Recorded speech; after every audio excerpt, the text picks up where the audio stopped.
नमस्कार. रागातिरोगान सततानुशक्तान अशेषकाय प्रसृतान शेषान उत्सुक्य मोहार अतिदान जगान योपूर्व वैद्याय नमोस्तु तस्मै. आत्रेय समारंभं वाग्भटाचार्य मध्यमम् अस्मद आचार्य पर्यंतां वंदे गुरुपरंपरां. सर्वप्रथम थोडीशी एक सुधारणा करून देतो. सरांकडून कदाचित माझ्या नावाच्याबद्दल मिसपेल झाल्या. माझं नाव आहे वैद्य कौस्तुभ किशोर कुमार पूरकर. आपल्याच संस्थेचं शेवगाव येथे आयुर्वेद महाविद्यालय, त्या आयुर्वेद महाविद्यालयामध्ये गेल्या 8 वर्षापासून मी संहिता सिद्धांत या विषयामध्ये अध्यापक म्हणून काम करतो. आणि तसं म्हटलं तर हे आपल्याच संस्थेचं असल्यामुळे आपण असं म्हणू शकतो की एक तुमचं मोठं भावंड आयुर्वेद क्षेत्रातलं तिथे, आणि त्यांच्याकडून आम्ही तुमच्यापर्यंत पोहोचलो. सर्वप्रथम तुम्हा सर्वांचं खूप खूप अभिनंदन की आयुर्वेद या क्षेत्रामध्ये तुम्ही प्रवेश केला. म्हणजे सांगायचं झालं तर एक काळ असा होता की ॲलोपॅथीला ॲडमिशन मिळत नाही आहे, मग आयुर्वेदाला घेऊ आणि जनरल प्रॅक्टिस करू. या काळापासून ते आयुर्वेदाला ॲडमिशन घेतल्यानंतर आता मी आयुर्वेद प्रॅक्टिसच करणार, या काळापर्यंतचा हा सगळा प्रवास आहे. कारण आमच्याकडे साधारणतः ट्रेंड हा असायचा की जसं आमच्याकडे होता, माझे वडील प्रॅक्टिस करतात त्याच्यामुळे मी ते पाहिलेलं आहे की जनरल प्रॅक्टिस करता येते, ठीक आहे. मग MBBSला थोडक्यात नंबर नाही मिळत आहे, अडचण येते, सीट कमी जास्त होतात, जे काही कारणं असतील ती, त्या कारणांचा आपण एक विचार बाजूला ठेवून आयुर्वेदाला मिळते, ठीक आहे, आपल्याला पुढे प्रॅक्टिस करता येते, आपलं हॉस्पिटल, क्लिनिक, OPD जे काही चालू करता येईल, हा एक विचार करून आपण ॲडमिशन घेतो. त्या काळापासून ते आत्ता जे काही मधल्या पिढीमध्ये सगळे शिक्षक तयार झाले, ज्या पद्धतीने आयुर्वेद कॉलेजेस तयार झाली, शिकवणारी लोक आयुर्वेदाची पर्यंत पोहोचली, थोडा मीडिया असेल, सरकार असेल, बाकीच्या गोष्टी असतील की ज्याच्यामुळे आयुर्वेदामध्ये पूर्ण वेळ राहून प्रॅक्टिस करता येते किंवा आयुर्वेदामध्ये पूर्ण वेळ राहून करिअर करता येतं, हे हळूहळू समजायला लागलं. तेव्हा मागच्या काही वर्षांपासून कित्येक गावांमध्ये, शहरांमध्ये आयुर्वेद प्रॅक्टिस करणारी, जोमाने करणारी वैद्य, त्यांची संख्या, त्यांचे रुग्णालय, ही संख्या वाढायला लागली.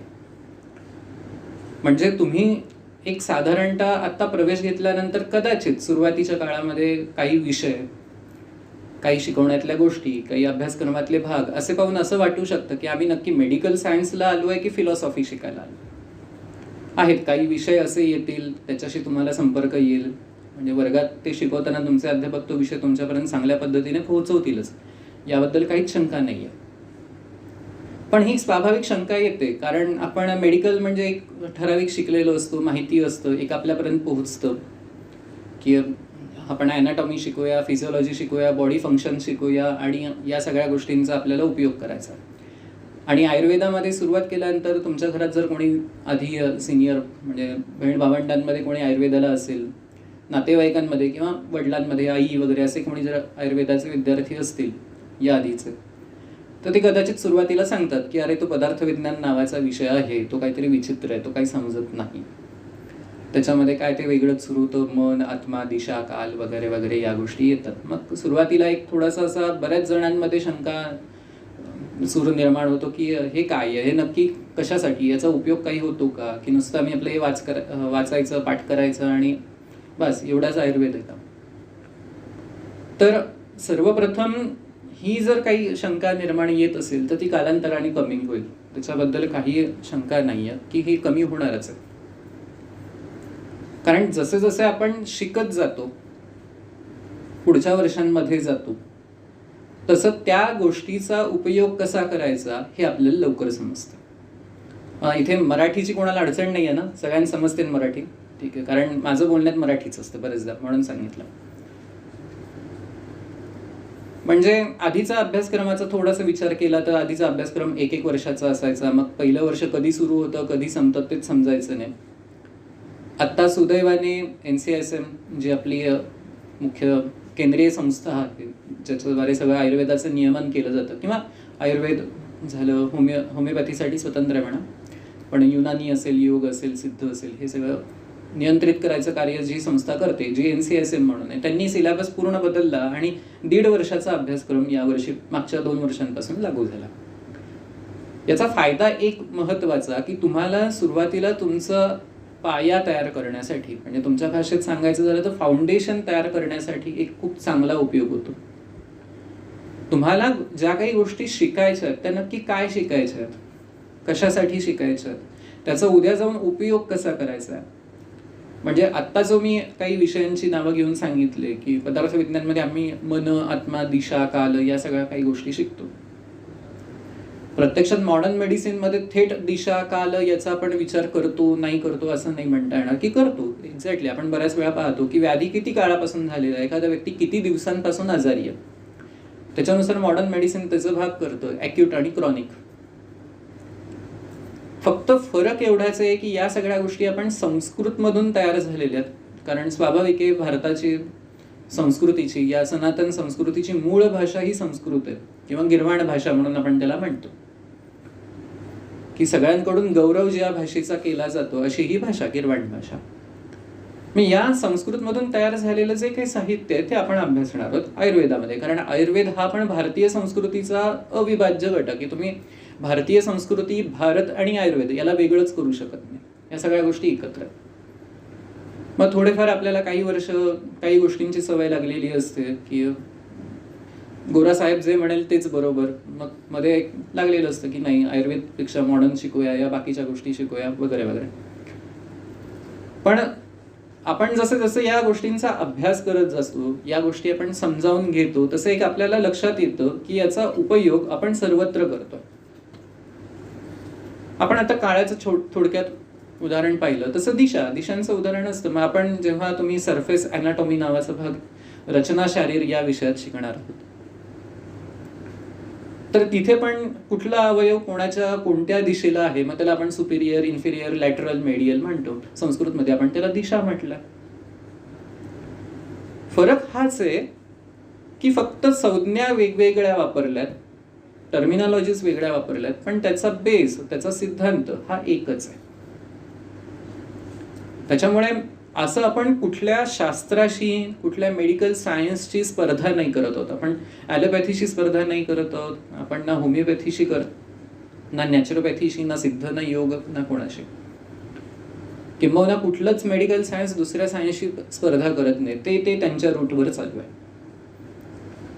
म्हणजे जी प्रसिद्ध गोष्ट आहे, मग ती बिरबलाची असेल की अकबर एका वाळूमध्ये रेष काढतो आणि सांगतो की हात न लावता या रेषेला लहान करून दाखव.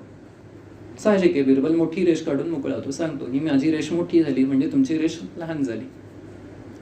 आपल्याला आपल्या शास्त्राचा अभ्यास करताना हीच गोष्ट लक्षात ठेवायची की आपण दुसऱ्या मेडिकल सायन्सच्या रेषेला हात लावायला जायचं नाहीये. ते त्यांच्या पद्धतीने त्यांची कामं करतील. त्यांच्यावर काहीही टीका करायची नाहीये, टिप्पणी करायची नाहीये, काही वाईट बोलायचं नाहीये. त्यांचं शास्त्र त्यांच्या फाउंडेशनवर तयार आहे, आपलं शास्त्र आपल्या फाउंडेशनवर तयार आहे.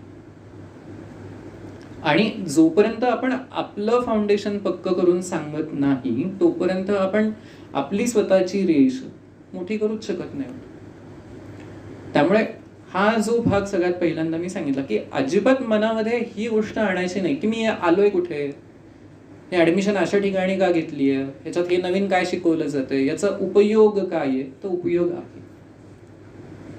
आपल्याला फक्त त्या नजरेने त्या गोष्टींकडे पाहायचंय, त्या पद्धतीने अभ्यासाला लागायचंय, आणि तेव्हा त्या गोष्टी आपल्याला समजायला लागणार आहेत.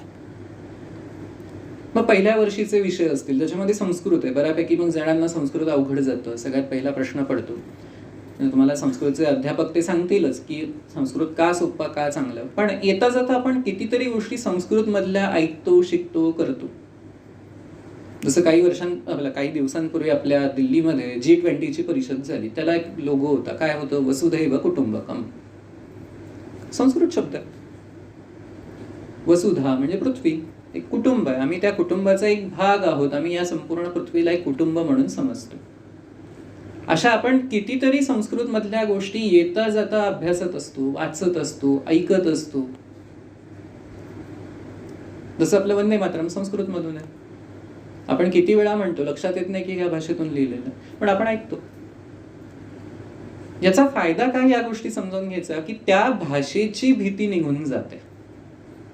तेव्हा मला 10वी पर्यंत संस्कृत नव्हतं, 12वी पर्यंत संस्कृत नव्हतं, मग आता जमेल का? जमेल, काही अडचण नाही. त्या भाषेला समजावून घ्या, त्यातल्या काही छोट्या छोट्या गोष्टी असतील त्याचे पाठांतर करा. ज्या गोष्टी लक्षात ठेवण्यासारख्या असतील त्या लक्षात ठेवा. मुख्य म्हणजे विषय समजावून मग वापरा. म्हणजे सगळ्यांनी 3 इडियट्स पिक्चर पाहिला असेल. तो बऱ्याच वर्षांपासूनचा प्रसिद्ध आहे. त्यात तो रांचो सगळीकडे सांगत असतो काय गोष्ट पाठ करण्यापेक्षा समजावून घ्या. ती परफेक्शन कधी येणार? जेव्हा तुम्ही ती गोष्ट आत्मसात कराल. त्याचा उपयोग काय करायचा, त्याच पद्धतीने त्या भाषेचा उपयोग आपल्याला कुठे करायचा आहे. तर आपले जे काही संहितातले मूळ ग्रंथ आहेत, म्हणजे आपलं जे काही सगळं वाङ्मय आहे, वाङ्मय म्हणजे तुमच्या भाषेत सांगायचं झालं तर लिटरेचर, याला आपला संस्कृतमध्ये शब्द आहे वाङ्मय. आणि मुद्दाम मी तुमच्या भाषेत हा शब्द वापरतो कारण माझ्या भाषेत कमी वापरले जातात. तुमच्याकडे बऱ्याच वेळा आपल्याकडे इंग्रजीतले प्रतिशब्द मराठीत जास्त वापरले जातात, इंग्रजी असून सुद्धा. म्हणून हा लिटरेचर हा शब्द तसाच आला. तर जगातल्या कुठल्याही मेडिकल सायन्सकडे जा, कुठल्याही फिलॉसॉफीकडे जा, कुठल्याही ओल्ड नॉलेजकडे जा, सगळ्या गोष्टी या कशात लिहून ठेवलेल्या आहेत. त्याचं लिटरेचर तयार आहे.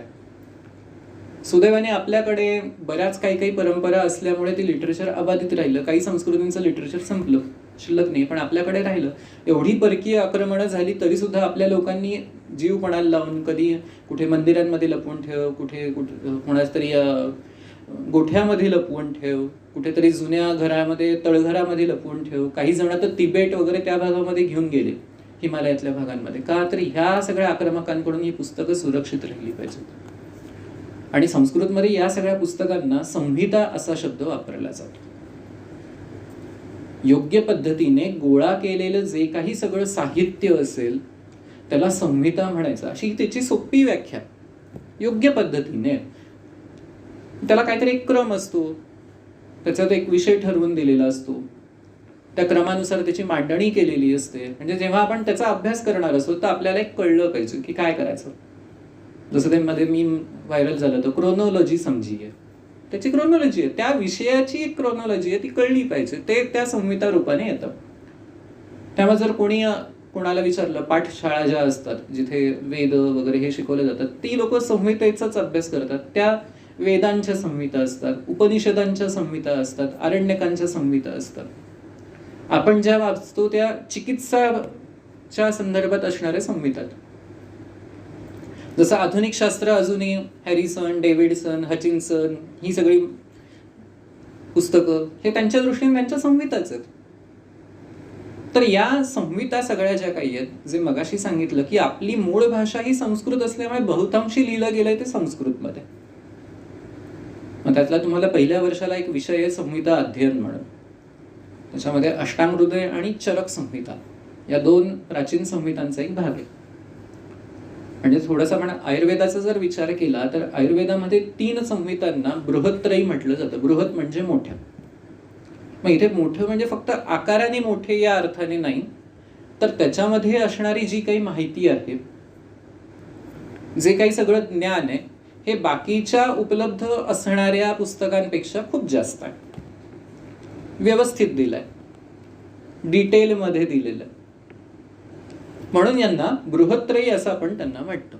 त्यातल्या 2 पुस्तक, चरक संहिता आणि अष्टांगहृदय, यांचा आपण पहिल्या वर्षात याच्यातल्या काही अध्यायांचा अभ्यास करणार आहोत. पूर्ण चरक संहिता आपल्याला 3 वर्षांमध्ये असेल, पण यातल्या काही अध्यायांचा आपल्याला अभ्यास पहिल्या वर्षी येणार आहे. मग जे आम्ही संस्कृत शिकतो त्या संस्कृतमधल्या गोष्टींचा उपयोग, मग संधी असेल, अन्वय असेल, समास असेल, एखादा छंद असेल. आपण मराठीमध्ये कदाचित ऐकलं असेल शाळांमध्ये असताना छंद आणि अलंकार असायचे व्याकरणाच्या भागामध्ये, ते काही भाग आहेत. या सगळ्या गोष्टींचा आपण उपयोग या संस्कृतमधल्या श्लोकांना समजावून घेण्यासाठी करणार आहोत की हे श्लोक असे का रचले, त्याच्यातून नक्की काय सांगायचं त्यांना आणि त्याचं ऍप्लिकेशन काय आहे. आपल्या भारतीय संस्कृतीतला श्लोक हा एक जो भाग आहे ना, तो खूप सुंदर तयार झालेला आहे. एकदम प्रिसाइज असतो तो. फक्त 2 किंवा 3 ओळींचा, 4 चरणांचा एवढाच श्लोक येतो. त्याच्यामध्ये तुम्ही 20 पानं लिहू शकाल एवढी माहिती असते कमीत कमी, जर तुमचा अभ्यास असेल तर. त्याच्यामुळे आपल्याकडे बऱ्यापैकी गोष्टी या सुभाषितांमध्ये किंवा श्लोकांमध्ये सांगायची पद्धत आहे. पूर्ण वर्णन नाही करत बसत, हे असं आहे. ते श्लोकांमध्ये सांगितलं का पाठांतरालाही सोपं जातं लक्षात ठेवायलाही सोपं जातंय आणि त्याचं हवं तेवढं विवेचन करता येतं. एक सोपी आपण उदाहरण घेऊया. आपण एवढी चित्रपटाची गाणी ऐकतो, त्यातलं एखादं गाणं आपल्या चांगलं लक्षात राहतं. कारण का? त्याला एक छंद दिलेला असतो, एक म्हणायची पद्धत असते, सुटसुटीत असतात. हेच जर त्याला त्यांनी एक वाक्याच्या स्वरूपामध्ये लिहून दिलं, लक्षात पण नाही राहणार. किती वेळा वाचलं तरी लक्षात राहणार नाही, त्यातलं निम्म सगळं विसरून जाऊ. पण हेच गाणं 4 कडव्यांचं 5 कडव्यांचं आरामात पाठ होतं. कारण हेच आहे, तीच गोष्ट श्लोकांची. मग आम्ही हे संस्कृत त्याच्यासाठी वापरणार आहोत, त्याचा उपयोग करण्यासाठी वापरणार आहोत. हा सगळ्यात पहिला महत्वाचा भाग. त्यामुळे संस्कृतचा उपयोग आम्हाला होणार आहे का? तर होणार आहे, नक्कीच होणार आहे. तो इथे होणार आहे. आम्हाला फक्त तो वापर कसा करायचा हे समजलं पाहिजे. कारण बऱ्याचदा ही भीती येते मनात, खूप जण बोलून दाखवतात. मी स्वतः संहिता हा विषय शिकवत असल्यामुळे माझा पहिल्या वर्षापासून ते अंतिम वर्षापर्यंतच्या सगळ्या विद्यार्थ्यांशी संपर्क येतो. त्यामुळे कोणत्या विद्यार्थ्यांना कुठल्या विषयामध्ये कशी अडचण येते हे नंतर समजायला लागतं. मग तिथे येतं, सर संस्कृत समजत नाही. साहजिक आहे की मोठा वर्ग असतो, प्रत्येक वेळेस तेवढं इंटरॅक्शन होणं शक्य होत नाही. सगळ्यात मोठी गोष्ट असते ती म्हणजे आपली भीती. म्हणजे आपण असं म्हणतो की जगाला भारताने काय दिलं? काही जण म्हणतील शून्याचा उपयोग सांगितला, गणितामध्ये कसा करायचा, भाषा सांगितली, आहारशास्त्र सांगितलं, आयुर्वेद सांगितलं. नाही, जगाला भारताने सगळ्यात मोठी गोष्ट दिली ते म्हणजे प्रश्न विचारणं. सगळ्यात मोठा ग्रंथ मानाचा आपल्या शास्त्रामध्ये म्हणजे हिंदू संस्कृतीमध्ये श्रीमद भगवत गीता. काय आहे? श्रीकृष्ण अर्जुन संवाद आहे. तिथे अर्जुनाने प्रश्न पडले. त्याला पहिला प्रश्न झाला, हे मी युद्ध नाही लढणार आहे, मला नाही करायचं, कशासाठी मी मारू? हे सगळे माझे काका मामा आजोबा काहीच लोक आहेत. हा प्रश्न पडला आणि अख्खं उपनिषद तयार झालं गीता नावाचं, जे अजूनही कितीतरी उपनिषदांपेक्षा अन्य ग्रंथांपेक्षा उजवं ठरतं. हीच गोष्ट आहे. जसं आपण आता संहितांचा विचार केला, या बृहत्रयींमध्ये चरक संहिता आणि सुश्रुत संहिता या सगळ्या प्रश्न आणि उत्तर स्वरूपातच आहेत. जसा पहिला प्रश्न तेव्हाच्या ऋषींना पडला की अरे ही सगळी लोक कुठल्या ना कुठल्या स्वरूपामध्ये आजारी पडायला लागली आहेत, तर मग यांची चिकित्सा कशी करायची आहे, यांना बरं कसं करायचं, याच्यावर काही उत्तर आहे का? मग ते ऋषी एकत्र जमले हिमालयाच्या पायथ्याशी. वर्णन आलंय चरक संहितेमध्ये, खूप सुंदर वर्णन आलंय. आणि मग हिमालयाच्या पायथ्याशी जमल्यानंतर मग आता कोणाकडून उत्तर मिळवायचं? आणि आपल्याला माहिती असतं की आपल्याला उत्तर नाही सापडलं तर आपण कोणाची आराधना करतो? देवाची आराधना करतो की बाबा रे हे काय आम्हाला उत्तर मिळत नाही, तूच काय ते मिळवून दे. मग तसं त्यांनी देव स्वरूप असणाऱ्या कोणाची केली आराधना? देवेंद्राची केली. इंद्र, स्वर्गाधिपती. हा इंद्र म्हणजे मालिकांमध्ये दाखवतात पळत सुटतो, राक्षस मागे लागल्यानंतर, असा इंद्र नाही. ती एक पदवी आहे. त्या पोस्टवर बसणारा जो कोण अधिकारी माणूस आहे त्याला इंद्र म्हटलं जातं. आणि त्याच्यापर्यंत ब्रह्मदेवापासून दक्ष प्रजापतीकडून अश्विनी कुमार आणि अश्विनी कुमारांकडून इंद्रापर्यंत असं हे ज्ञान आयुर्वेदाचं आलेलं आहे. म्हणजे आधीच्या 4 पिढ्यांनी अभ्यास करून ते ज्ञान त्यांच्यापर्यंत आणलं. आणि हे मिळालेलं ज्ञान मग हे ऋषींना लक्षात आलं त्यांच्या अभ्यासावरून. आता आपण कोणाला तरी म्हणतो की आता याचं माहिती मिळवायची, याचं उत्तर मिळवायचं, तर आपण कोणाला तरी विचारतो, अरे याचं उत्तर देणारा माणूस कोणी आहे का? तर हो, इंद्र नावाचा एक व्यक्ती आहे, तुम्ही जा. भरद्वाज ऋषी इंद्रापर्यंत पोहोचले, त्यांनी ते ज्ञान मिळवलं आणि ते लोकांमध्ये तर पोहोचवलं. तिथे छान वर्णन केलंय की हे लोकानुकंपया किंवा भूतानुकंपया म्हणून आहे. भूत म्हणजे जे काही सगळे जीवन आहेत, जिवंत असणारे जे सगळे आहेत त्यांना भूत हा शब्द वापरला जातो. आपबीतीमध्ये भूत नाही, उलट लटकलेलं झाडाला, हे भूत जे सगळ्यांना अस्तित्व आहे. मग पशु असतील, पक्षी असतील, वृक्ष असेल, मनुष्य असेल, हे सगळे भूत आहेत. या सगळ्यांचा आक्रोश म्हणजे जे काही आपण व्याधींमुळे असो, वेदनांमुळे असो, जो काही त्यांचे हाका मारणं असेल, आपण करतो की एखादा व्यक्ती खूप आजारी असेल किंवा गाडीवरून घसरून पडला, तो काय असतो? आक्रोश असतो लागल्यानंतरचा. तो कमी करण्यासाठी, त्यांना उपचार व्यवस्थित पोहोचवण्यासाठी ही जी काही क्रिया केली जाते तो भाग म्हणजे हा सगळा आयुर्वेद त्यांनी इंद्रांकडून आणला. मग आल्यानंतर केवळ आता हे मला मिळालं तर मी नाही देणार कोणाला, असं नाही केलं. मग त्यांचे जे कोण शिष्य असतील त्यांच्यापर्यंत पोहोचला, मग त्यांच्यापासून त्यांच्या पुढच्या शिष्यांपर्यंत पोहोचला. हा अशा परंपरेपासून आजपर्यंत आपल्यापर्यंत पोहोचला. म्हणजे गमतीचा भाग असा की चरक संहितेचा रचनाकाल केव्हाचा, रचनाकाल म्हणजे ती निर्माण कधी झाली याच्यावर खूप मतमतांतरात, आणि सगळ्यात जास्त मतमतांतर युरोपियन लोकांमध्येच आहेत. कारण जसे जसे ते अभ्यास करतात तसं तसं त्यांच्या लक्षात येतं की अरे आपण हा म्हणतो तो काळ हा चुकीचा आहे, त्याच्याही मागे जातोय हा काळ. सध्याच्या घडीला जर आत्ताच्या काळानुसार विचार केला तर चरक संहिता कमीत कमी 4,500 ते 5,000 वर्ष जुनी आहे. त्यात स्थित्यंतर झाली, चेंजेस झालेत, नक्कीच झालेत. त्याच्यात बऱ्याच जणांनी कॉन्ट्रीब्युट केल्यानंतर जवळपास 3 जनरेशन्सनी त्याच्यामध्ये कॉन्ट्रीब्युट केलंय. शेवटची जनरेशन दृढबल नावाच्या आचार्यांची आहे, त्यांनी त्याच्यात कॉन्ट्रीब्युट केला.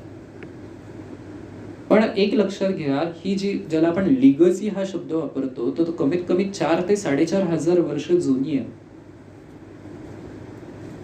याच्यावरही कदाचित उद्या संशोधनं झाली तर ही लोक 10,000 वर्ष मागे सुद्धा जायला तयार होतील, कारण सापडतात. आपण कितीतरी वेळा वाचतो की इथे कुठतरी उत्खनन केलं आणि तिथे 6,000 वर्षापूर्वीचं साहित्य सापडलं, 8,000 वर्षापूर्वीचं साहित्य सापडलं.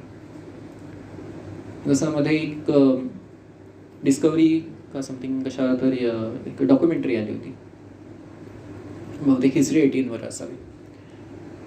तर एक काळ असं लोक मानायचे की भारतामध्ये घोड्यांचा वापर होत नव्हता, असं काही युरोपियन शास्त्रज्ञांनी मांडलं होतं. आणि साधारणतः 8,000 वर्षापूर्वीचे काही अवशेष हरियाणामध्ये दिल्लीजवळ मिळालेत.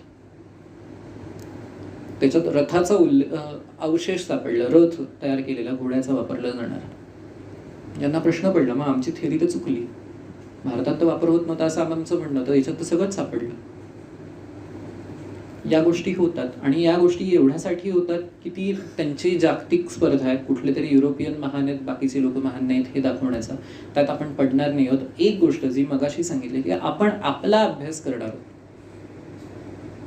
आपण आपल्या गोष्टींचा अभ्यास करणार आहोत. जे आत्ता सांगितलं की हे प्रश्न आहे. मग अग्निवेशाने प्रश्न केला. अग्निवेश हे आचार्य हे चरक संहितेतली पहिली स्टेज, पहिले आचार्य की ज्यांच्यापासून यांची सुरुवात झाली, त्यांचे गुरुजी म्हणजे आत्रेय, त्यांना प्रश्न करायला सुरुवात केली की ही गोष्ट म्हणजे काय, ती गोष्ट म्हणजे काय, हा व्याधी कसा होतो, या व्याधीचं कारण काय असू शकतं, आहाराच्या गोष्टी कुठल्या, विहाराच्या गोष्टी कुठल्या,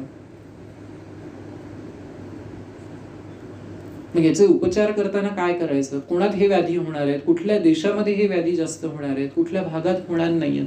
तुम्ही जेव्हा चरक संहितेच्या पहिल्या अध्यायाचं वर्णन वाचाल तर तेव्हा देश म्हणजे आत्ताच्या याच्यामध्ये काही मध्य आशियातले देश असतील, काही पूर्वेकडचे देश असतील, काही चीन वगैरे या भागातले, त्या देशातल्या ऋषींची नावं पण आलेली आहेत की ती ऋषी सगळे हिमालयाच्या पायथ्याशी जमले आहेत. म्हणजे आयुर्वेदामध्ये येणारी लोक फक्त भारतीय उपखंडातले, साऊथ ईस्ट एशिया एवढ्याच भागातले नव्हते.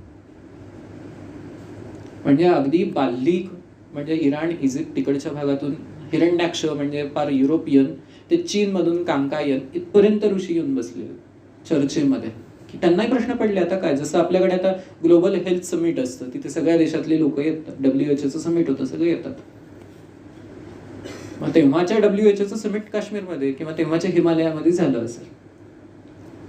सोल्युशन हेच, जसं आत्ता आपण 2 वर्षापूर्वी कोविडचं सोल्युशन लोकांनी शोधण्यासाठी प्रयत्न केले, हे करून पहा, ते करून पहा, ते करून पहा.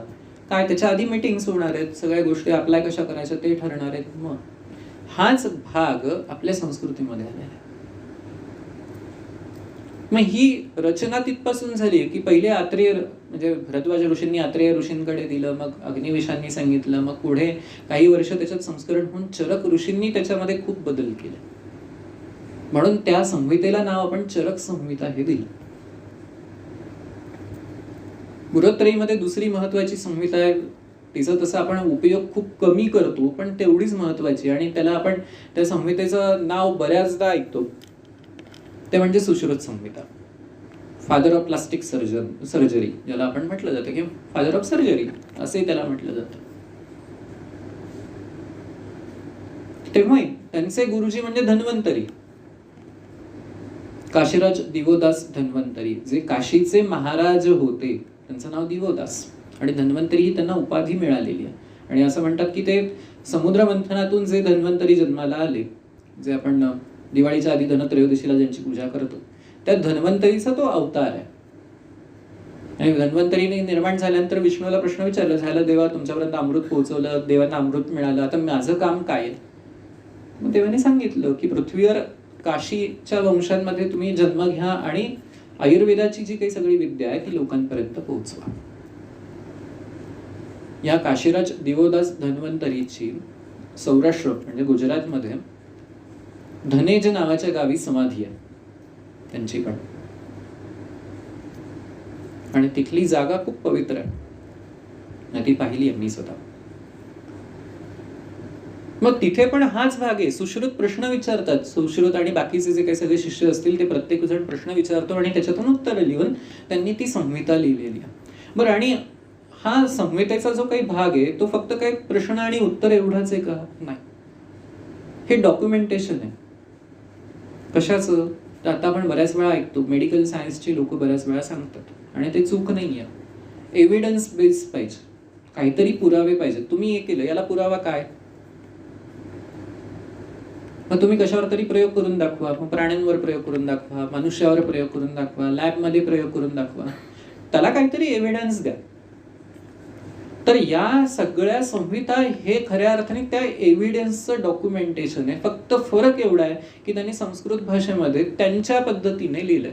आता आपण स्वरूपात सांगायचं झालं तर थोडीशी कोड लँग्वेज वापरली आहे. डिटेल तुम्ही समजावून घ्या. ते म्हणतात, सांगतात ते पुढे शास्त्रात हे सांगतात की स्वबुद्ध्या ऊहयेत, प्रत्येक वैद्याने स्वतःच्या बुद्धीने याचा विचार करून वापर करा. योग्य काय अयोग्य काय ते निवडा. आम्ही तुम्हाला डॉक्युमेंट करून त्याच्या गाईडलाईन्स तुम्हाला आणून दिलेल्या आहेत.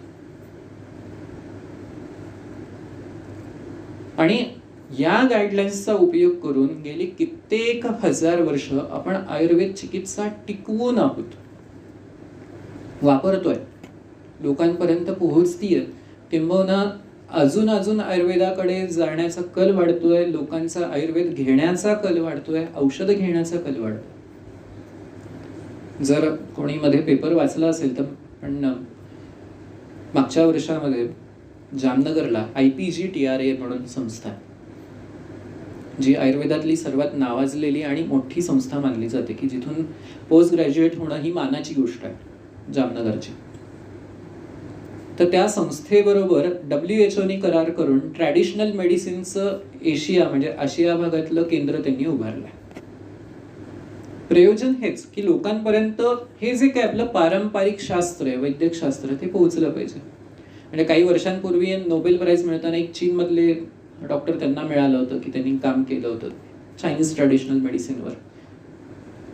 मग या पद्धतीने जर बाकीचे मेडिकल सायन्सेस कामं करू शकतात तर मग आयुर्वेदाकडे एवढं मोठं पोटेन्शियल असताना मग आपली कामं का होत नाहीत? मग याचा विचार करून त्यांनी ते सेंटर सुरू केलंय. त्याच्यातून आता बऱ्यापैकी एक्सपो चालू आहे, त्याच्यावर रिसर्च पण चालू आहेत. किंवा आपण कोविडमध्ये जर पाहिलं असेल तर ICMR म्हणून केंद्रीय संस्था आहे जिथे रिसर्च केला जातो.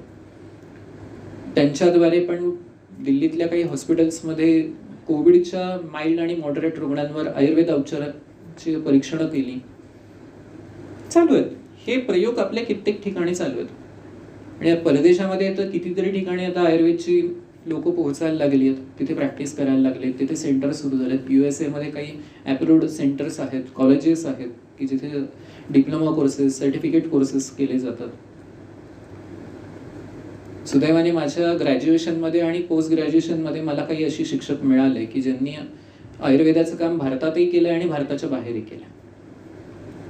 माझं ग्रॅज्युएशन झालं ते गोमंतक आयुर्वेद महाविद्यालय शिरोडा, गोवा.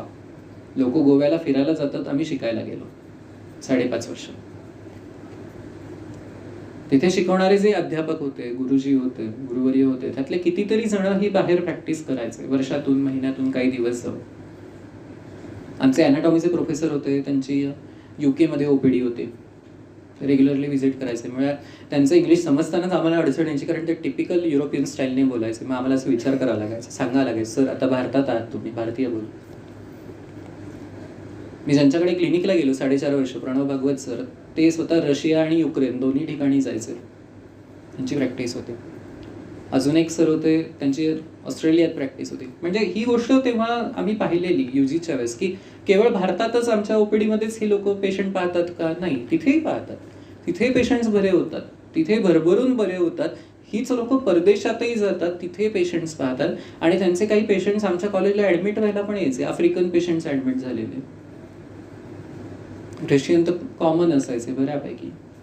म्हणजे ही गोष्ट अशी काहीच नाही आहे की आयुर्वेद त्यांच्यापर्यंत पोहोचलेली नाही आहे. ठीक आहे, त्यांच्यापर्यंत पोहोचताना आपल्यासारखा रफ अँड टफ नाही पोहोचत, थोड्या वेगळ्या पद्धतीने पोहोचतो, पण पोहोचतो, लोकांपर्यंत पोहोचतो. बऱ्याच जणांना वाघोलीला आयुर्वेद कॉलेज आहे हे माहिती असेल, तर तिथे कॅन्सर सेंटर आहे मोठं. म्हणजे हे भांबा ॲटॉमिक एनर्जी आणि Tata fundamental research institute TFRI यांच्याद्वारे फंड केलेलं आणि गव्हर्नमेंटकडून फंडिंग असलेलं मोठं कॅन्सर रिसर्च इन्स्टिट्यूट आहे. दोन्ही होतं तिथे. मॉडर्न मेडिसिनची लोकं असतात, ती लोकं कॅन्सरवर त्यांची कामं करतात. मग सर्जरीज असतील किंवा किमोथेरपी असेल, मेडिसिनल थेरपीज असतील, रेडिओथेरपी असेल, ते सगळे युनिट आहे त्यांच्याकडे. पण त्याचबरोबर आयुर्वेदातल्या औषधांचा उपयोग करून या गोष्टींचे दुष्परिणाम कमी होतील का? एक, त्यांची बदललेली जी काही जीवनशैली आहे त्याच्यातून निर्माण होणारे जे काही व्याधी आहेत, ज्याला आपण आता मेटाबॉलिक डिसऑर्डर्स म्हणतो, ते बरे करता येतील का? आणि त्यांना पुन्हा याच व्याधींना सामोरं जावं लागू नाहीये, याच्यासाठी काही करता येईल का? याच्यावर त्यांचं संशोधन चालू आहे. आणि गेले कित्येक वर्ष म्हणजे आदरणीय वैद्य सदानंद सरदेशमुख सर हे स्वतः करतात तिथे. त्यांचे विद्यार्थी, त्यांच्याबरोबर कार्य करणारे बरेचसे वैद्य यांनी कितीतरी वर्ष तिथे कामं चालू ठेवलीत आणि कित्येक रुग्णांना याच्यातून फायदा मिळाला. त्यांचं एक युनिट त्यांनी जपानमध्ये काढलंय. आता श्रीलंकेमध्ये त्यांनी युनिट केलं. तिथले काही श्रीलंका, जपानमधले काही विद्यार्थी तिथे येतात, शिकतात, परत जातात. हे आपल्याला माहिती असलेल्या ज्या काही 4 गोष्टी मला त्या पोहोचल्या. हे छोटं आहे, म्हणजे काय म्हणतात त्याला, हे आईस टीप आहे फक्त. खाली किती मोठा बर्फ साठलाय समुद्रात काहीच माहिती नाही. अजून किती लोक किती पद्धतीने आयुर्वेद वाढवतात, मोठा करतात, याची कल्पना आपल्याला नाही आहे. विषय यासाठी की आपण जेव्हा या संहिता शिकतो, जेव्हा हे शास्त्र शिकतो, तेव्हा आपण विषय सुरू कुठून केला की प्रश्न विचारा. कुठल्याही प्रकारच्या शंका मनामध्ये ठेवू नका. तुम्हाला येणाऱ्या सगळ्या प्रश्नांची उत्तरं तुमचे अध्यापक द्यायला तयार असतात. अडचण इथे येते की आपण विचारत नाही. कारण आपल्या डोक्यात सगळ्यात पहिला प्रश्न विचारायचा असेल तर अडचण येते, विचारलं तर सरांना आवडेल का किंवा मॅडमना आवडेल का. दुसरं येतं, मी एवढी छोटीशी क्षुल्लक शंका कशी विचारायची, मग सर रागवतील तर काय करायचं. मग छोटी मोठी शंका नसते, शंका ही शंका असते. त्याचं उत्तर कदाचित छोटं असेल, मोठं असेल, सोपं असेल, अवघड असेल, असू शकेल. प्रश्न ही सारखीच असतात. आणि जर तुम्ही प्रश्न विचारायला मागे पडलात तर मग काही समजत नाही. मग नुसते घोकमपट्टी होते, पाठ करायचं, पेपरला लिहून यायचं. मग 4.5 वर्षानंतर दुर्दैवाने आपणच म्हणतो, मी 4.5 वर्ष आयुर्वेद शिकलो पण मला काहीच येत नाही. काही लोकांना याच्यात आनंद का वाटतो माहिती नाही, पण याच्यासारखी वाईट गोष्ट नाही की आपण आयुष्याची महत्त्वाची वर्ष ज्या शिक्षणात दिली त्याच्यातलं आपल्याला काहीच कळत नाही. मग पुढे आपण काय करणार आहोत त्या गोष्टीचं. मी माझ्या विद्यार्थ्यांशी नेहमी सांगतो की तुम्ही आता सरकार आपल्याला परवानगी देतंय म्हणून ठीक आहे, आपण ॲलोपॅथी औषधं वापरू शकतो. उद्या सरकार म्हणाला नाही, तुम्ही तुमचे आयुर्वेद करायचे, ॲलोपॅथीला हात लावायला जायचं नाही. जसं आता सर्वोच्च न्यायालयाचे निर्णय यायला लागलेत काही वेगवेगळे आपल्या विरोधात, पण ते लिगल ग्राउंडवर बरोबर आहेत, त्याला आपण काहीच म्हणणार नाही आहोत. मग जर आम्ही 4.5 वर्षात आयुर्वेदातलं काहीच समजावून घेतलं नाही आणि उद्या आम्हाला कंपल्सरी सांगितलं मॉडर्न मेडिसिन वापरायचंच नाही, तर आम्ही मग काय प्रॅक्टिस करणार आहोत.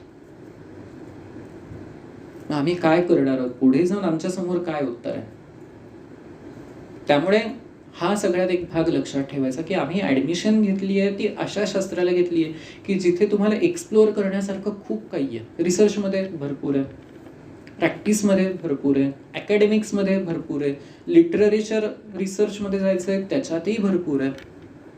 ते नाही सोशल कॉजमध्ये उतरायचं आहे त्याच्यातही भरपूर आहे. असं आयुर्वेद क्षेत्र बांधून नाही आहे की नाही तुम्ही हेच काम करायचं, याच्या पलीकडे जाऊन करायचंच नाही आहे. कितीतरी गोष्टी, जसं आता आपण चर्चा केली की कॅन्सर रुग्णांच्या बद्दल आपण पाहिलं की कॅन्सरवर काम चालू आहे. आपल्याकडे इन्फर्टिलिटी, वंध्यत्व, याच्यावर आयुर्वेदासारखं उत्तम करणारं शास्त्र नाही आहे. कितीतरी चांगले वैद्य त्याच्यामध्ये यश संपादन करून आहेत. असे कित्येक दुर्धर आजार असतात. दुर्धर यासाठी की रुग्ण बऱ्याचदा लक्ष देत नाही, चुकीची चिकित्सा होते, कुठल्या कारणाने व्याधी झाला हे समजत नाही. अशा वेळेस रुग्ण मग पुढे खराब अवस्थेत जातो. मग तेव्हा काय वापरायचं, तेव्हा बऱ्याचदा आयुर्वेदाकडे येतात की आता आम्ही सगळं वापरून थकलोय, तुम्हीच काय ते आम्हाला बरं करा, आणि लोक बरी होतात. तुम्ही जसे पुढे जाल तसे एक एक वैद्यांकडून, अध्यापकांकडून त्यांच्या ज्या काही या छोट्याशा सक्सेस स्टोरीज आपण म्हणूया, अशा खूप त्या ऐकायला मिळणार आहेत. मग हे शास्त्र तर एवढं मोठं आपल्याला काय काय देत आहे की तुम्ही छोट्याशा गोष्टी वापरा, लोक आरामात बरे होतील. जिथे बाकीची शास्त्र कधी कधी नाही काही काम करू शकत, तिथे आपली शास्त्र सहजतेने कामं करतात, औषधं सहजतेने कामं करतात, आपले स्कॉलर्स उत्तम पद्धतीने कामं करू शकतात. फरक एवढाच आहे की आपल्याला त्याच्यासाठी अभ्यास करणं गरजेचं आहे, आपल्याला त्या गोष्टी समजावून घेणं गरजेचं आहे, त्याच्या आधी आपल्याला त्याबद्दलचे प्रश्न विचारणं गरजेचं आहे. त्याशिवाय त्या गोष्टी समजणार नाहीत. त्यामुळे संहिता शिकताना हा भाग एक खूपदा येतो की संहिता अवघड वाटते, कसं वाचायचं समजत नाही. येणार आहे पुढे काही दिवसांनी भाषांतर असतं दिलेलं श्लोकांचं काही पुस्तकांमध्ये, आणि त्याचं खाली एक्सप्लेनेशन तर खूप छोटं असतं, नाही तर काही पुस्तकांमध्ये एक्सप्लेनेशनच नसतं. आपल्याला 12वी पर्यंत सवय लागलेली असते टेक्स्ट बुक वापरायची, याला हे फिक्स वापरा, त्याला ते फिक्स वापरा, त्याला फिक्स वापरा. प्रोफेशनल कॉलेजला आल्यानंतर टेक्स्ट बुक हा विषय थांबतो, तिथे रेफरन्स बुक सुरू होतात. मग शिक्षकाचे स्वतःचे रेफरन्स बुक वेगळे असू शकतात, कारण तो इतकी वर्ष झाली शिकवतोय, त्यांनी कुठल्या कुठल्या पुस्तकांमधून अभ्यास केलेला. आता तुम्हाला एक चांगली आणि वाईट गोष्ट अशा अर्थाने म्हणेल की तुम्हाला सिनियर्स कोणी नाही आहेत. चांगली या अर्थाने की सिनियर्स कडून वेगळं कधी कधी काय काय इनहेरिट होतं, आणि वाईट या अर्थाने काय गोष्टी चांगल्या अभ्यासाच्या हे सिनियर्स खूप चांगले समजावून सांगतात, कधी कधी शिक्षकांपेक्षा. त्यामुळे तुम्ही जे काही खऱ्या अर्थाने पायोनियर्स आहात, तुम्ही ठरवणार आहात की या कॉलेजचा एक ट्रेंड काय असेल, कुठल्या पद्धतीचा अभ्यासाचा ट्रेंड असेल. तुम्ही जर पाहिलं तर बऱ्याचशा कॉलेजेसमध्ये हा ट्रेंड स्टुडंट्स पासून तयार झालेला असतो. जसं आपण बऱ्याचदा ऐकतो टिळक आयुर्वेद महाविद्यालय, त्यांचा ट्रेंड त्यांच्या विद्यार्थ्यांनी केला. शिक्षकांचं कॉन्ट्रीब्युशन आहे, नक्कीच आहे, मुख्य विद्यार्थी कॉन्ट्रीब्युट किती करतात त्याच्यावर आहे. आमच्या संस्थेचं जिथून मी UG केलं गोमंतक आयुर्वेद, तो ट्रेंड विद्यार्थ्यांनी सेट केलाय की नाही, गोमंतकचे विद्यार्थी हे कुठेही गेले तरी स्वतःचं नाव कमवतात. हा ट्रेंड विद्यार्थ्यांचा आहे, तिथे शिक्षकांचा रोल आहेच आहे, नक्की आहे, पण शिक्षक बदलत जातात, पण विद्यार्थ्यांमधला हा ट्रेंड चालू राहतो. तो पहिल्या बॅच पासून चालू असतो, तो पुढे चालू राहतो. तुमची ओळख विद्यार्थ्यांकडून होते. तीच गोष्ट तुमच्याकडे आहे की तुम्ही पायोनियर्स आहात. तुम्ही ठरवणार आहात की आता इथून पुढे PMT लोणीचा जो काही हा कॉलेजचा ट्रेंड असेल तो काय असेल, कुठल्या पद्धतीच्या अभ्यासाचा असेल. एक खूप चांगली गोष्ट आहे की तुम्हाला रुरल हॉस्पिटल मोठं मिळत आहे, त्यामुळे पेशंट्सची संख्या भरपूर असणार आहे. जसं आपण संहितेचा विषय केला की भूतानुकंपया हा लोकांच्या कल्याणासाठी, आणि कुठेतरी आपण त्याच संस्थेत आहोत की तसाच विचार करणारे पद्मश्री विठ्ठलराव विखे पाटील यांनी हा विचार इथे मांडून हे सगळं सुरू केलं. मग तो कारखाना असेल किंवा हॉस्पिटल असेल, मग खासदार साहेब बाळासाहेब विखे पाटील साहेब असतील त्यांनी केलं, किंवा पुढे जे काही सगळे त्यांच्या पुढे आहेत तात्या असतील किंवा ही सगळी लोक, या सगळ्यांनी आपल्यापर्यंत हाच विचार मांडला की जो आपल्या भारतीय सनातन संस्कृतीतून सातत्याने येतो, लोकांच्या कल्याणासाठी मला करायचं. हे कल्याण केलं की लोकांपर्यंत चांगल्या गोष्टी पोहोचल्या की लोक आपोआपच की आपल्याला या ना त्या मार्गाने आपले ऋण फेडणार आहेत. जसं PMTच्या मेडिकल कॉलेजचा एक स्टँडर्ड वेगळा आहे, मुद्दाम मी स्टँडर्ड हा शब्द वापरला की तो एक समजतो सहजतेने लोकांपर्यंत, तसा आपल्याला आपल्या शास्त्राचा आयुर्वेद कॉलेजचा स्टँडर्ड करायचा, निर्माण करायचा. त्याच्यासाठी सगळ्यात पहिली गोष्ट पुन्हा एकदा प्रश्न विचारायला शिका. ही खूप महत्वाची गोष्ट आहे. प्रत्येक गोष्ट समजावून घ्या. म्हणजे जेव्हा काल माझे प्राचार्य sir doctor BT Shinde sir यांनी सांगितलं की तुला लोणीत जाऊन नवीन मुलांशी संवाद साधायचा आहे, तर मग डोक्यात हाच होता की तुमच्याशी बोलायचं काय, कारण आयुर्वेद म्हणजे काय, आयुर्वेद किती महान आहे वगैरे वगैरे, हे तुम्हाला रोज लेक्चर्समध्ये शिकवणार आहेत लोक. तो आहेच आहे, त्याच्यामध्ये गैर नाहीच आहे काही. पण कधी कधी काय होतात, या ज्या काही गोष्टी वेगळ्या असतात त्या शिकवताना बाजूला पडतात, राहतात. म्हटलं या गोष्टी आपण सांगूया की पहिल्यांदा प्रश्न विचारा. तुम्ही कुठल्याही प्रकारच्या शंका, अर्धवट ज्ञान, अर्धवट माहिती याच्यावर राहू नका. आपल्या अध्यापकांपर्यंत पोहोचा, रुग्णांपर्यंत पोहोचा, त्यांच्याशी संवाद करा, त्यांच्याकडून जेवढ्या जास्तीत जास्त गोष्टी मिळतील तेवढ्या समजावून घ्या. जेव्हा आम्ही कॉलेजमध्ये होतो, जसं आत्ता मी सांगितलं की सिनियर्सचा हा एक खूप छान भाग असतो. सिनियर्स असणं असणं महत्त्वाचं, असणं नाही. की त्यांनी छोटे छोटे उपक्रम आमच्यासाठी सुरू केले. काही अध्यापकांची एक्स्ट्रा लेक्चर्स घ्यायला सुरुवात केली, काही ग्रंथांचं वाचन घ्यायला सुरुवात केली की हे वाचायचे कसे, याच्यात काय काय महत्त्वाचे मुद्दे. आज कुठेतरी जाऊन त्या परंपरेतून तयार झालेली जी लोक आहेत, काही शिक्षक म्हणून झाले आहेत, काही प्रॅक्टिसमध्ये उतरले, आता शिक्षक म्हणून जी ज्या ज्या कॉलेजेसमध्ये आली त्यांनी तोच ट्रेंड पुढे सुरू केला त्या कॉलेजेसमध्ये. तेव्हा आधी कदाचित त्या कॉलेजमध्ये वेगळा ट्रेंड असेल, ते नवीन ट्रेंड सुरू झाले, ग्रंथांचं वाचन सुरू झालं, संस्कृत समजावून घेणं सुरू झालं, स्पर्धा सुरू झाल्या, वेगवेगळ्या स्पर्धांना मुलं जायला लागली, वेगवेगळी गुरुकुलं असतात त्यांच्यापर्यंत मुलं पोहोचू लागली. पर्यायाने हा जो काही एक सुरुवात केलेला भाग आहे आयुर्वेद नावाचा ज्ञान शाखेचा, तो विस्तारायला लागला. म्हणून मी जे मगाशी म्हटलं की आयुर्वेदाला ॲडमिशन घेतल्यानंतर जनरल प्रॅक्टिस करता येते, तर मी आयुर्वेदाला तिथपासून ते आयुर्वेदाला ॲडमिशन घेतली आहे ना, तर मी आता आयुर्वेदच करणार, हा प्रवास हा एवढा मोठा आहे. तुम्ही येता तर खूप वैद्यांची नावंही ऐकाल, त्यांचा संपर्कही होईल, त्यांचे लेक्चर्स ऐकाल. एक पुढच्या 4.5 वर्षामध्ये आपल्याला खूप काही गोष्टी शिकायच्यात त्याच्यामध्ये. तर या सगळ्या वैद्यांची ही सगळी काही जी काही आहेत, या मधल्या काळातल्या वैद्यांची, मागच्या 20 ते 40 वर्षातल्या, तिथपासून ही असल्यामुळे आज आपल्याला इथपर्यंत आपण इथे पोहोचू शकतो. आपल्यापर्यंत चांगले अध्यापक मिळायला लागलेत, आयुर्वेदाचं ज्ञान आपल्यापर्यंत मिळायला लागलं. तेव्हा खऱ्या अर्थाने ते ऋण त्यांचे, महत्त्वाचा भाग हा त्यांचा. आपण हा विषय आता थोडक्यात उरकूया की प्रश्न तर विचारायचे, मग बाकी काय काय आयुर्वेदामध्ये आपल्याला शिकता येईल. पंचकर्म आहे विषय, जो एक सगळ्यात हॉट ट्रेंडिंग टॉपिक असतो. आयुर्वेद म्हटलं की पंचकर्म. मग कसे करायला जातात, काय करायचे, त्यातल्या काही जुजबी गोष्टी फर्स्ट इयरला कळतील, काही सेकंडला येतील, काही थर्डला येतील. थर्डला तुम्हाला ॲप्लिकेशन आहे त्या गोष्टींचं. आपण लाईफस्टाईल डिसऑर्डरबद्दल तर रोज बोलतो, येता जाता त्याच्यावर चालू असतात. आता मोठे मोठे लेक्चर्स होतात, सेमिनार होतात. मॉडर्न मेडिसिन सुद्धा लाईफस्टाईल डिसऑर्डरवर खूप कामं करत आहे. मग जर आपण जेव्हा सगळ्यात सुरुवातीला जातो, तेव्हा आपल्याला सगळ्यात सुरुवातीला पहिल्याच लेक्चरला किंवा दुसऱ्या लेक्चरला एक वाक्य शिकवलं जातं, आयुर्वेदाचे प्रयोजन काय.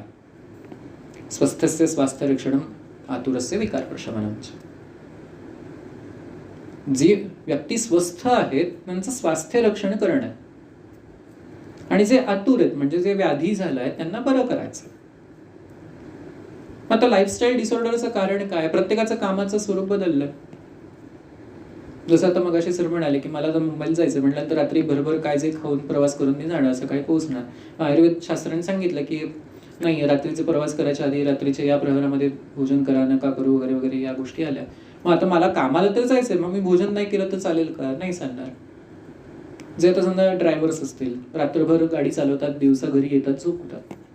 आपल्या शास्त्रानुसार दिवास्वाप करायचा नाहीये, मग चालेल का, नाही चालणार. मग अशा कितीतरी गोष्टी नाही चालणार जर झाल्या तर त्या लोकांनी मग करायचं काय, कामं सोडून घरी बसायची. मग आपल्याला हे शिकायचं की आजच्या लाईफस्टाईलनुसार आपण त्यांना काय वेगळं देऊ शकतो, त्यांना झालेल्या विकारांना आपण बरं कसं करू शकतो, त्यांच्यामधलं स्वास्थ्य रक्षण आपण कसं करू शकतो. म्हणजे ग्रंथ जेव्हा आपण मगाशी म्हटलं की हे गाईडलाईन्स आहेत, त्यांनी त्या काळानुसार लिहिली आहेत, बरोबर आहे. 2000 वर्षापूर्वी ती परिस्थिती होती, मान्य आहे. 1000 वर्षापूर्वी परिस्थिती होती, मान्य आहे. आता ती परिस्थिती नाहीये, आता बदलली आहे, पण त्यांनी गाईडलाईन दिली आहे की काय करू शकता, ती बदल आपल्याला करायचा. म्हणजे कदाचित तुम्ही पेपरमध्ये किंवा न्यूजमध्ये ऐकलं असेल की तेलंगणामध्ये मागच्या काही महिन्यांपूर्वी साधारणतः यंग एज मधल्या मुलांचं हार्ट अटॅकचं प्रमाण जास्त होतं. बातमी आली होती, मोठी बातमी होती. त्याच दरम्यान एक मेडिकल टाइम्स म्हणून येतं, त्याच्यामध्ये त्यांनी सांगितलं होतं की व्हे प्रोटीन जे वापरलं जातं विशेषतः जिममध्ये जाणाऱ्या तरुणांकडून, हे सगळ्यात मोठं किडनी डिसऑर्डरचं कारण ठरतं. आणि किडनी फेल्युअरमुळे तरुणाईमध्ये विकृती येते किंवा मृत्यू होतात. तो बिग बॉस मधला कोण एक होता, तो सो जिममध्ये गेला, काय ट्रेडमिलवर वगैरे समथिंग हे करून आल्यानंतर कोणतरी होता. मग काय आहे, या ज्या काही सगळ्या गोष्टी घडतात आहेत, हे काय आहे की आपण मग मेटाबॉलिक डिसऑर्डर्स किंवा या सगळ्या व्याधींचं कुठेतरी एक कॅपिटल असल्यासारखं इथे आहोत. मग आपल्याला या गोष्टी तर कॅपिटल म्हणून ठेवायच्या आहेत का, ज्या वाईट गोष्टी आहेत त्या, की नाही मेटाबॉलिक डिसऑर्डर्स, डायबिटीज सगळ्यात जास्त भारतामध्ये. चांगली गोष्ट आहे? अजिबात नाही चांगली गोष्ट. आम्ही जर जगाला आयुर्वेद देतो, जगाला सांगतो नाही आयुर्वेद एवढा महान आहे, आयुर्वेद अजून या सगळ्या गोष्टी करण्यासारख्या आहेत, मग या आपल्याला नक्कीच चांगल्या गोष्टी नाही आहेत की आमच्याकडे एवढे व्याधी किंवा एवढे आजार आहेत आणि एवढे मृत्यू घडतात आहेत. मग आपल्याला आत्ताच्या पद्धतीनुसार या शास्त्राचा उपयोग करून हे लाईफस्टाईल डिसऑर्डर्स बरे करता येतील का? तर येतील नक्कीच. आपल्याला हा एक सगळ्यात मोठा स्कोप आहे.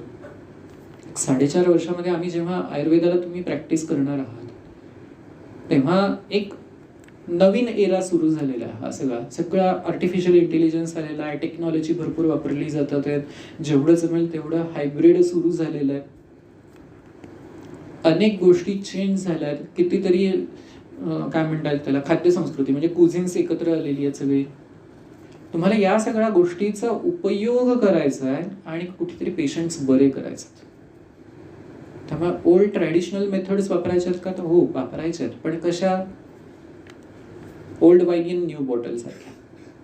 ही जुनी गोष्ट आहे, तर थोडं स्वरूप बदलायचं आहे आत्ताच्या काळात. आणि हे मुद्दाम मी तुम्हाला आत्ता सांगतोय की तुम्हाला पुढे जाऊन 4.5 वर्ष या गोष्टी करायच्या आहेत. त्यानुसार जर आपला शिकताना अप्रोच असेल तर आपण करूया की येस मला याच्यामध्ये करिअर करता येईल, मी या पद्धतीने करू शकेल. मी ज्या भागातून आलोय, ज्या एरियातून आलोय, तिथे आयुर्वेद करणारी लोक या पद्धतीचे आहेत किंवा नाही आहेत. जशी एक प्रसिद्ध लोककथा आहे की एकदा एक माणूस चपलाचा व्यवसाय करत असतो आणि तो 2 लोकांना एका गावामध्ये पाठवतो सर्वे करायला की आपल्या चपलांचा बिझनेस इथे चालेल का, एवढं पाहून या. एक माणूस जातो, सर्वे करून येतो. दुसरा माणूस जातो, तोही सर्वे करून येतो. पहिला माणूस सांगतो नाही चालणार, कारण का इथल्या गावातली लोक कोणी चप्पल वापरतच नाही, मग कोणी घेणार आहे आपली चप्पल. दुसरा माणूस जातो, म्हणतो आपला खूप चालेल, इथे कोणाकडेच चप्पल नाहीये, आपण चप्पल विकू शकतो. अप्रोच बदला. आमच्या गावाकडे आयुर्वेद चालत नाही, ठीक आहे, इतके दिवस कोणी डेअरिंग नाही केलं ना, हरकत नाही, मी करून पाहतो.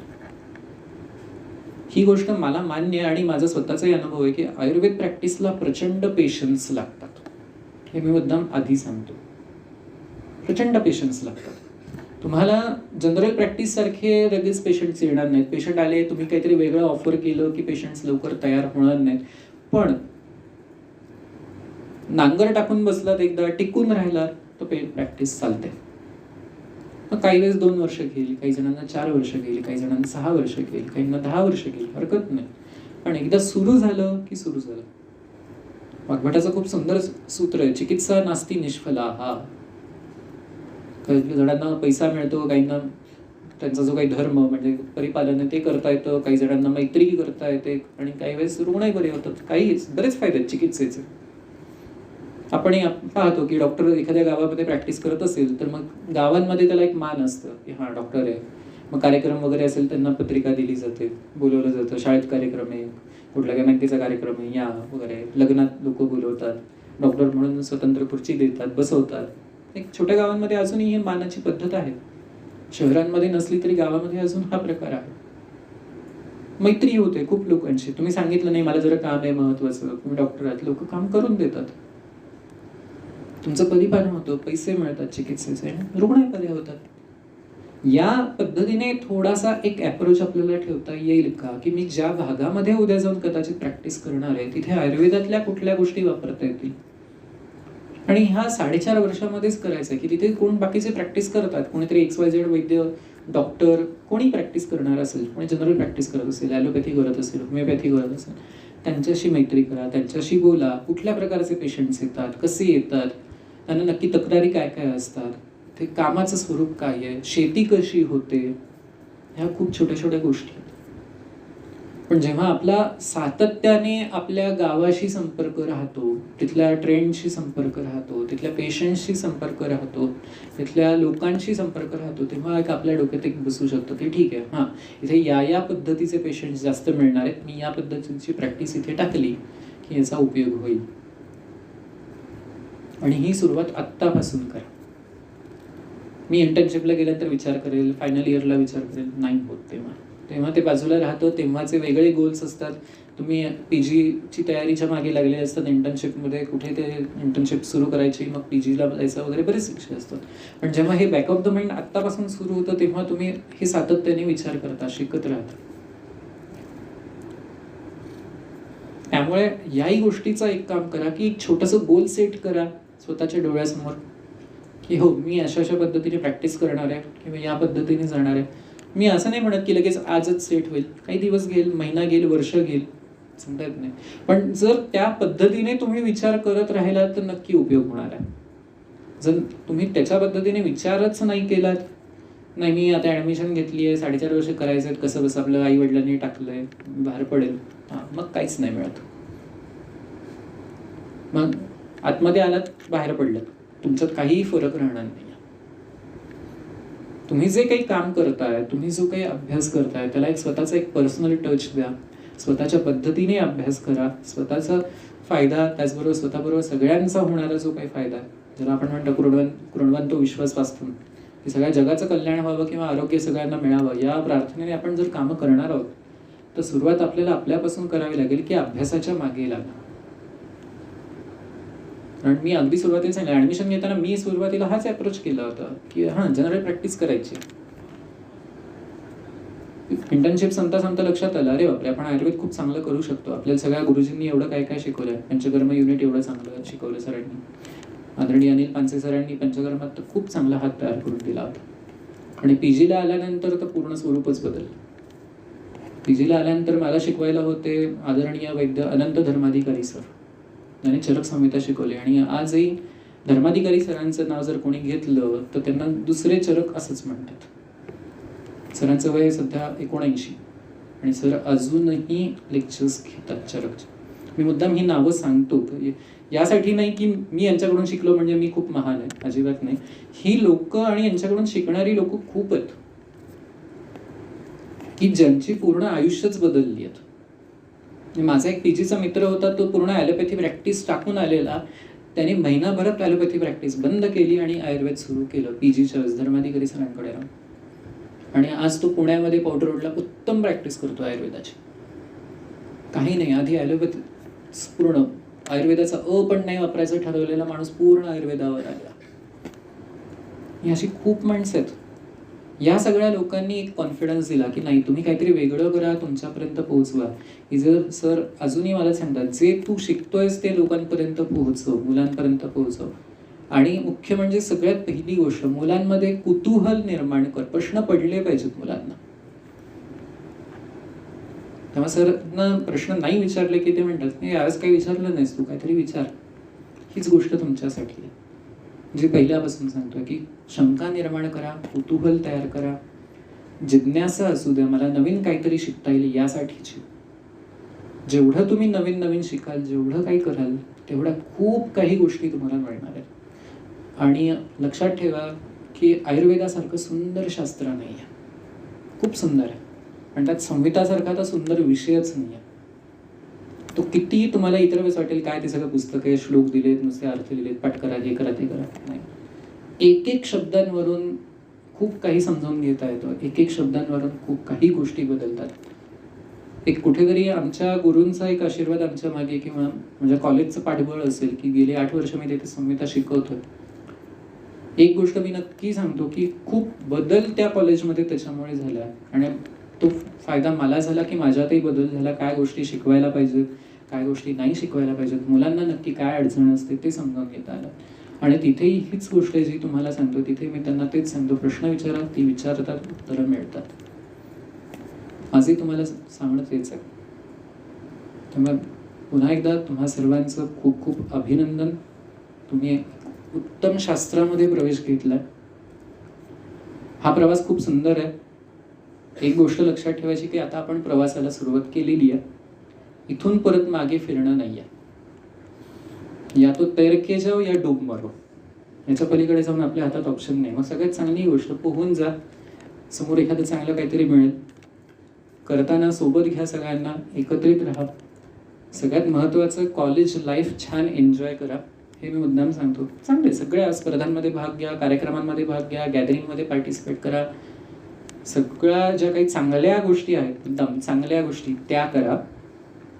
जेवढ्या इंटर कॉलेजिएटला जाताल तेवढं तुम्हाला इथे एक्सपोजर खूप चांगलं मिळणार आहे. त्याचबरोबर पहिलं मगाशी सांगितलं तसं आपलं एक स्वतःचं गोल सेट करा, डोळ्यासमोर ते गोल असू द्या, त्याच्यानुसार अभ्यासाला लागा, शिक्षकांपर्यंत पोहोचा.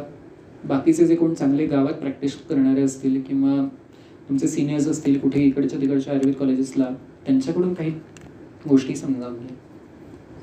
पण हा जो काही प्रवास आहे तो चांगला पूर्ण करा. उद्या जे काही आपल्या हातात मिळणार आहे ते खूप वेगळं असेल, चांगलं असेल. आत्ता नाही इमॅजिन होणार त्या गोष्टी, पण जेव्हा तुम्ही फायनल इयर संपून बाहेर पडाल, इंटर्नशिप संपून जेव्हा बाहेर पडाल, तेव्हा त्या गोष्टी तुम्हाला लक्षात येतील की आपल्याला काय काय गोष्टी मिळाल्यात. आणि तेव्हा ते तुमच्याबद्दलचं तुमच्या घरामध्ये किंवा पालकांमध्ये असणारा जो काही एक आनंद असेल, गर्व असेल, तो वेगळा असेल. त्यामुळे त्या गोष्टीची काळजी आजपासून घ्या की मला जे काही करायचं आहे ते पूर्ण करायचं आहे. आणि सगळ्यात महत्त्वाची गोष्ट अशी की आपल्याला कोर्स दिलेल्या काळामध्येच पूर्ण करायचा आहे, 4.5 वर्षामध्ये. आपण आपल्याकडून कुठेही त्याला लांबण लावायचं नाही आहे. त्याच्यामुळे त्यानुसार एक अभ्यास तुम्ही चांगला करा. काही शंका आल्यास, काही असेल, तुम्ही तुमच्या अध्यापकांना विचारू शकता. त्यांच्याकडून माझ्यापर्यंतही पोहोचलात, काही अडचण नाही आहे. मला आवडेल माझ्यापर्यंत आलात, तुमच्याशी बोलायलाही आवडेल पुन्हा एकदा. सर्वप्रथम मी PMT आयुर्वेद रूरल कॉलेज आणि हॉस्पिटल या सगळ्या प्रशासनाचे धन्यवाद देतो की त्यांनी मला इथे बोलवलं, आज निमंत्रित केलं आणि तुमच्याशी संवाद साधायला एक संधी दिली. त्याचबरोबर माझ्या कॉलेजचे शेवगाव कॅम्पसचे एक्झिक्युटिव्ह डायरेक्टर डॉक्टर आहेर साहेब आणि आमचे प्राचार्य BT शिंदे सर यांनाही धन्यवाद, कारण त्यांच्या प्रोत्साहनामुळे पण मी इथपर्यंत पोहोचलो. आणि सगळ्यात महत्त्वाचे, एवढे छान तुम्ही खुश चेहरे घेऊन आज इथे आलात या मस्त कॅम्पसमध्ये. आणि हा कॅम्पस खरंच सुंदर आहे, मलाही आवडतो हा कॅम्पस. आणि सांगायचं झालं तर मागच्या वर्षी तुमच्या कॉलेजमधल्या काही सेटअपच्या गोष्टी करताना आम्ही येऊन गेलेलो होतो बऱ्याच वेळा की हे असं करायचं ते. तेव्हाही आम्हाला हा कॅम्पस आवडायचा आणि आम्ही येऊन वेळ काढायचो, कॅम्पसमधल्या वास्तू पाहायचो, काय असेल ते. एक खूप सुंदर तुम्हाला कॅम्पस मिळाला, त्याचा चांगला उपयोग करा, चांगला अभ्यास करा. पुन्हा एकदा कधी अशीच एक संधी मिळाली तर नक्की भेटूयात. पुन्हा एकदा शुभेच्छा, धन्यवाद.